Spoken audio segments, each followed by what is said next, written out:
Xin kính chào các bạn, hôm nay thì mình sẽ trên tay các bạn một cái USB 3D Sound như thế này. Thì cái USB này mình mua trên lazada.vn. Các bạn có thể vào link mình sẽ cho ngay bên dưới. Còn hiện tại thì thời gian hiện tại thì mình mua nó là khoảng 22k. Giảm giá ngất trời ngất ngưỡng luôn đấy.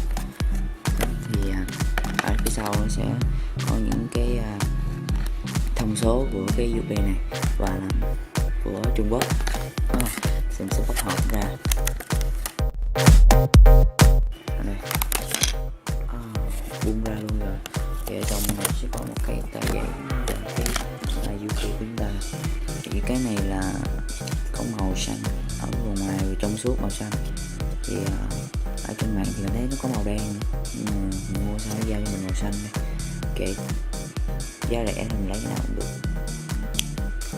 Thì trước này sẽ có chữ cái 3D Sound như thế này và có hai cái micro, cái chui micro và chui tai nghe cho ra cái âm thanh.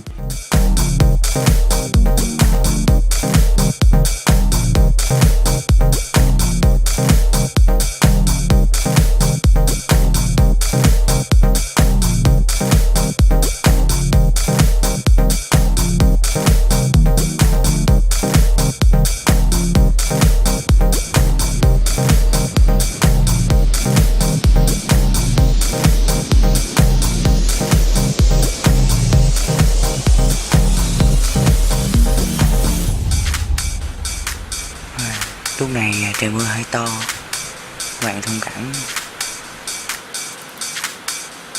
Mình sẽ bắt bài Feel Good của Cinco.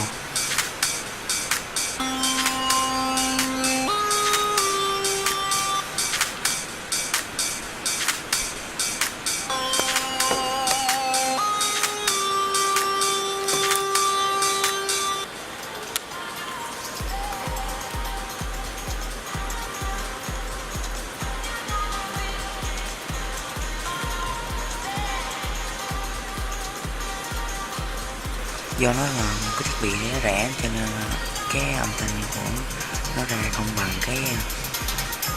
cái chu gốc, cái jack gốc của cái máy tính hoặc là cái điện thoại. Nó sẽ gọi là nó hơi bị nhòe, bị lạc âm thanh chút xíu. Thì cái tác dụng của cái USB này là thì khi cái máy bạn nó bị hư cái jack tai nghe hoặc là micro thì các bạn thể dùng.